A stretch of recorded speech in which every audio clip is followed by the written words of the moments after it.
Hello, welcome to yet another episode of the show. Today we are joined by Bert van der Wijdeven, and I'm going to check with him to see if I pronounced that right. Yes, very good, very good. It's a difficult name. So, for the context of the listeners, I practiced that name about 3 seconds before I got onto the show. But thank you for your time. Very glad that you could join us today. But um, Yeah, please do. you have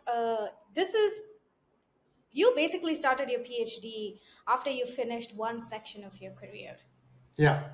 And that makes it very interesting because the work that you've done for the last 35 years really informs your research on what we'll be talking about today, which is basically the individual working plan. So, can you tell us a little bit about, and we ask this to all our guests, right? Okay. Can you tell us a little bit about what drew you to the field of occupational health and WRMSDs?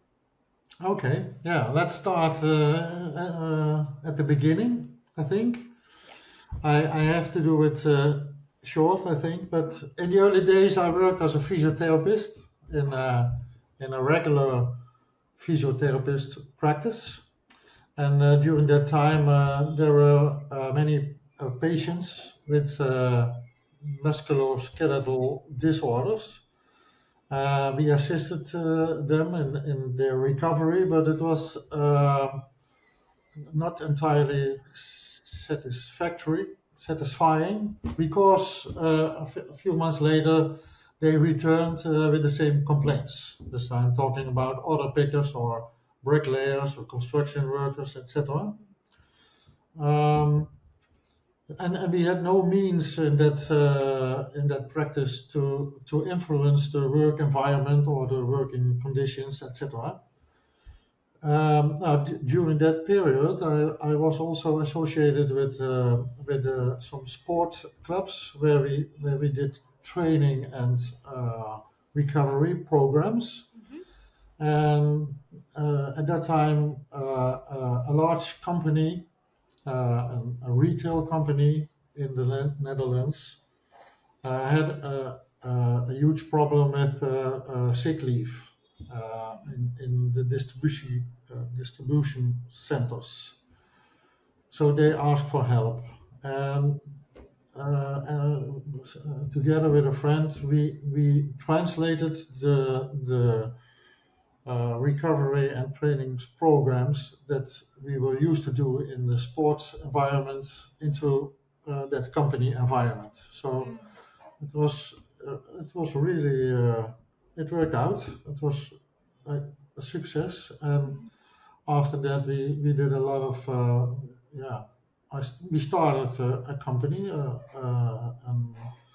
consultancy agency, to help companies to manage the physical labor in the broad way, Right. to train and recover in training and recovery the workers. So that's a bit a short story, a history of my career. It's Yeah. interesting. I didn't know the bit where you worked with sports companies, and I think Dr. Kuijer was talking about something similar, where he was talking about the work they did on applying back to play principles on return to work principles. And he called it from Ferrari to Fiat. So we touched upon a little bit in his episode as well. I'm not sure Okay. if this was a similar. Interesting. Is Yeah. this? It sounds like this was a parallel line of work that you were doing as well. Yeah. So, as someone with over 35 years of experience in training workers in various occupations, what are some common challenges you have observed in preventing WRMSDs and facilitating workers' return to work? There are a lot of challenges, um, but I, I, I, I can mention maybe three different kinds of challenges. Mm-hmm. So I think the first challenge is to let companies believe that it is good, it is interesting to invest in innovation and improvement in this area, in this kind of prevention. Right. So that's a difficult question how to do that. If you see other innovations, like for example the lean business strategy, you see they believe in it and it's spreading rapidly, and yeah, it's in preventing MSD of work-related MSD. It's quite difficult to make them believe that it's interesting and it's good to invest in this program. So Right. I think it's a challenge for the scientists to make that belief and to make it. Yeah, that's the first one. Mm-hmm. A second one is of another nature. It's about culture. So it's in sports. It's quite common to train athletes and to have attention to really in detail in the performing the athletes does, and there is how do you say, there is the winning factor to have attention to that details, and in a working environment that's not the culture. So it's mostly about the results. If the results are okay, it's okay. So how you reach that results, how you achieve that in detail, there's no attention, and there's no culture to have attention for that. So it's difficult to have attention, for example, for how exactly does the order picker picks that thousands collie per day. So if he does that thousands collie, it's okay, and that's I think a culture thing. So it's a challenge to transport that culture thing that's usual in sport to the working environment, I think. And the last challenge, I think that's on the side of the scientists, and I think it's important with the physical labor and in the approach. We have the hygienic strategy of risk factors. So you have, first of all, you should improve the organization's factors, like work pace or task content.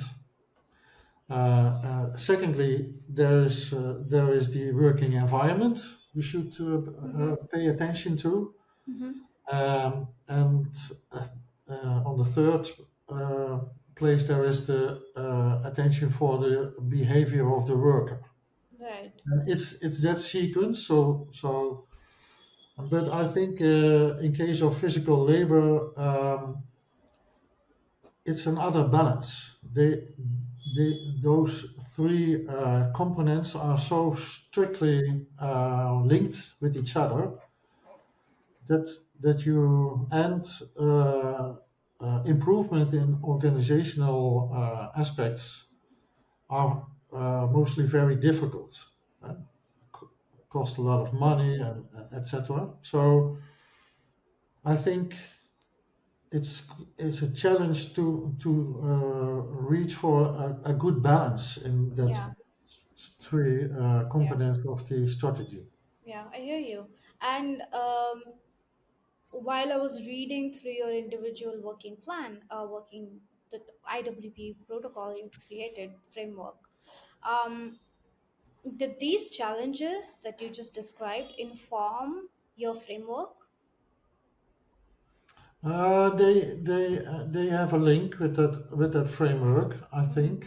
So um, yeah, it's the attention in individual working practice. It's in the last component of the hierarchy. Hierarchy. It's about human behavior.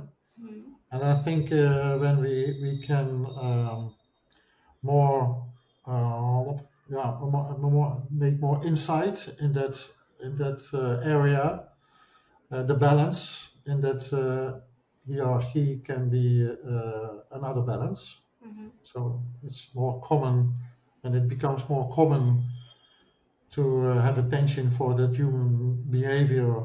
I think that balance will be better. So there is a link.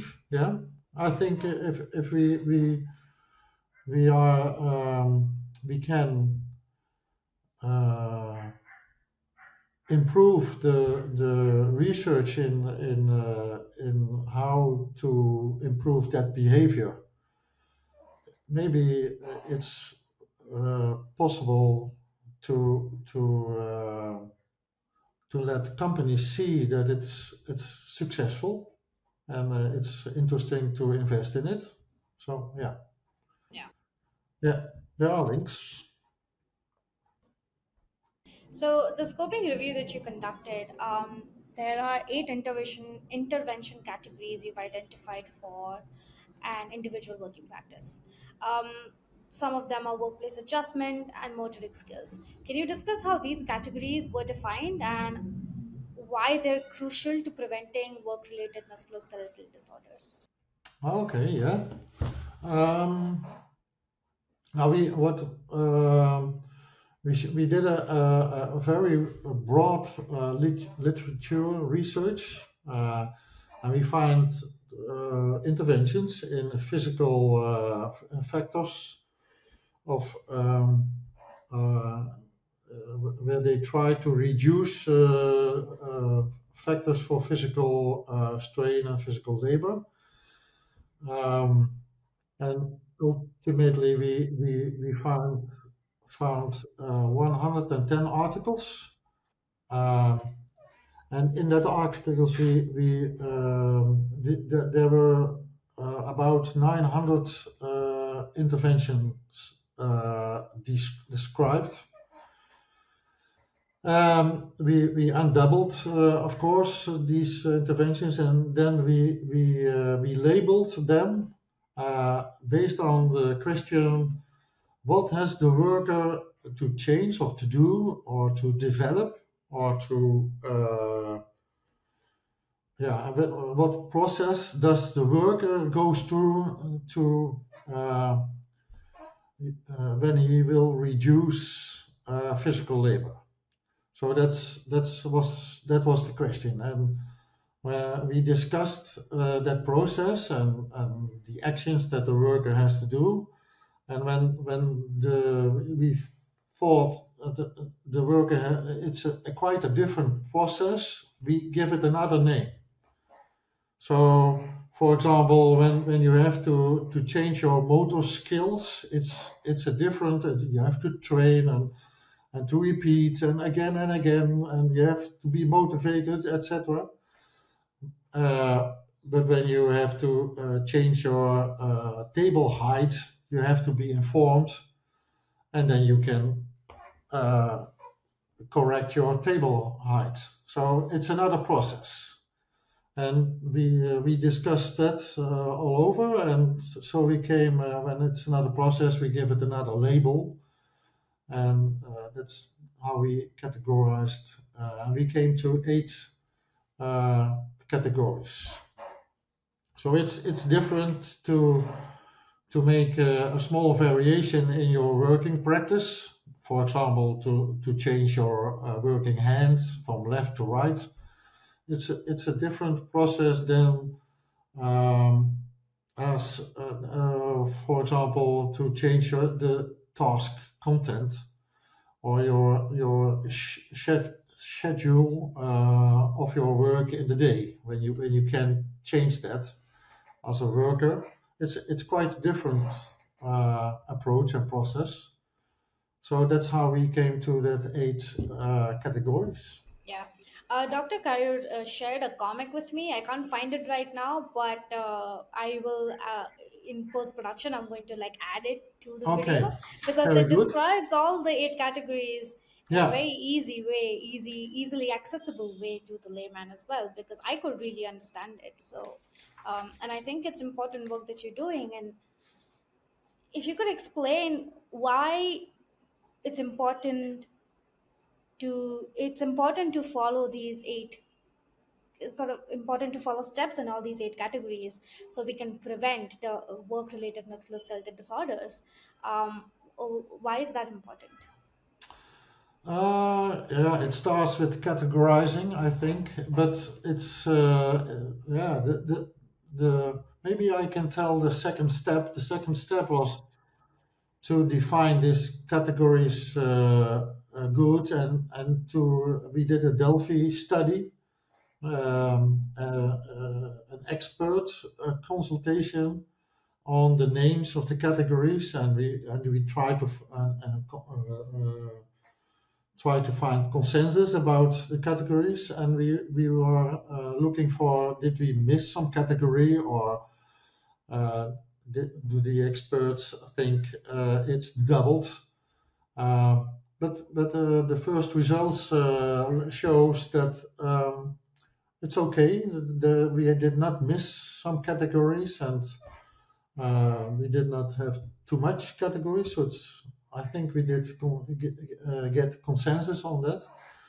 Um, and why it's because it's plausible that when you approach in preventing in making interventions and prevent MSD, uh, it's plausible that you have per category a different approach.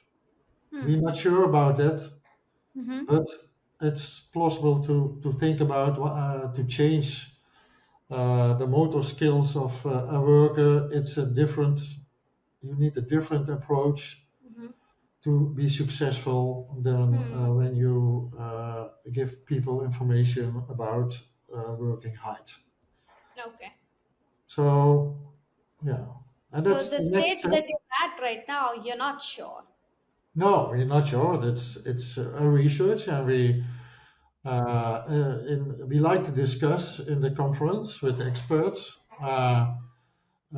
whether they think it's can we have a sort of DNA to approach the different categories, and are they that DNAs are that different DNAs, and Hmm. so it's very interesting to find out. So you're doing a 90 minute, since we've touched upon this topic, you're doing a 90-minute roundtable at Yeah, the conference, right? And this is going to be the crux of what your discussion will be about. yeah. Okay. It's there are a lot of factors influencing that process of an intervention and improvement. Mm-hmm. So there are personal factors like um, uh, yeah, motivation and compliance and etc.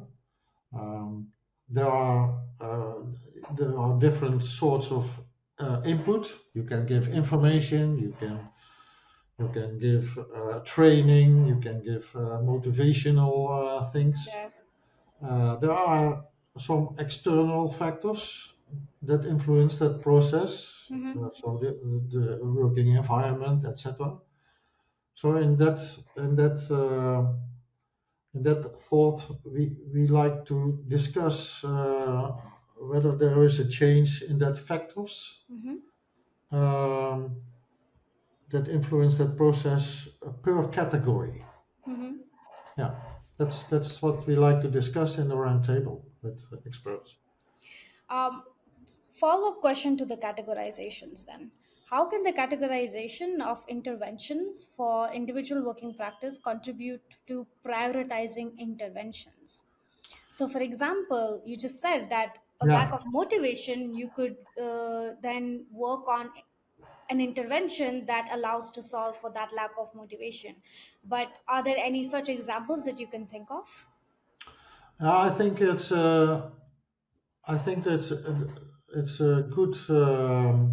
good structure is necessary to how do you say it? Prioritize. priorities.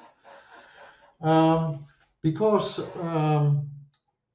categories are linked, of course, and I think it's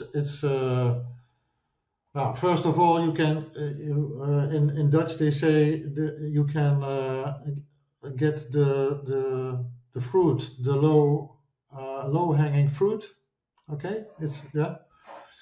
So when you do further research, it can be possible that you can say category one and three. It's easy to do, and other categories are more difficult and a difficult process, and more factors are involved, etc.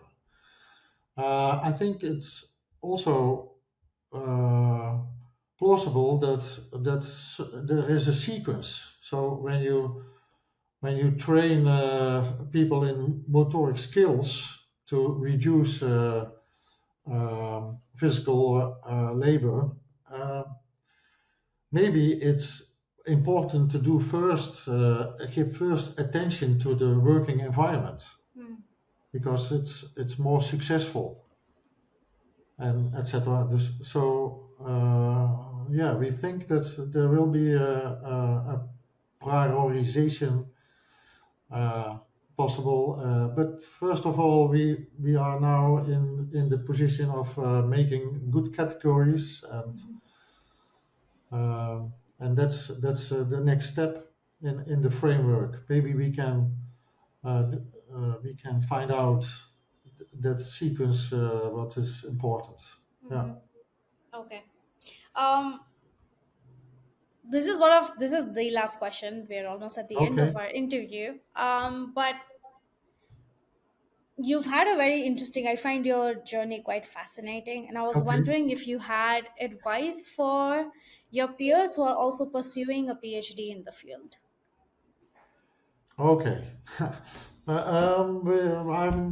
don't feel that I am in the position to give advice to other uh, colleagues. I think, and I can see that in Amsterdam UMC, Hmm. um, that there's a lot of very good research, and there are very many enthusiastic and energetic colleagues working there. And but maybe I can give a more an all-over observation, Hmm. and that's it's important that the insights and the findings and the possible improvements ultimately reach the working floor. That's very very important. And in case of a really disorder and musculoskeletal disorder, science can reach the patient by the medical setting. Hmm. So that's okay. But in prevention, Hmm. it's quite another journey. I think Right. how the science meets the working floor. How do you say working floor? Or, yeah, Working force, yeah. yeah, okay. So I think we always have to. It's quite a gap to reach that working floor from Hmm. science. Just, I think we have always yeah keep thinking about how can we improve our jumping skills to go over that gap. Yeah, to bridge that Yeah, gap. I hear you.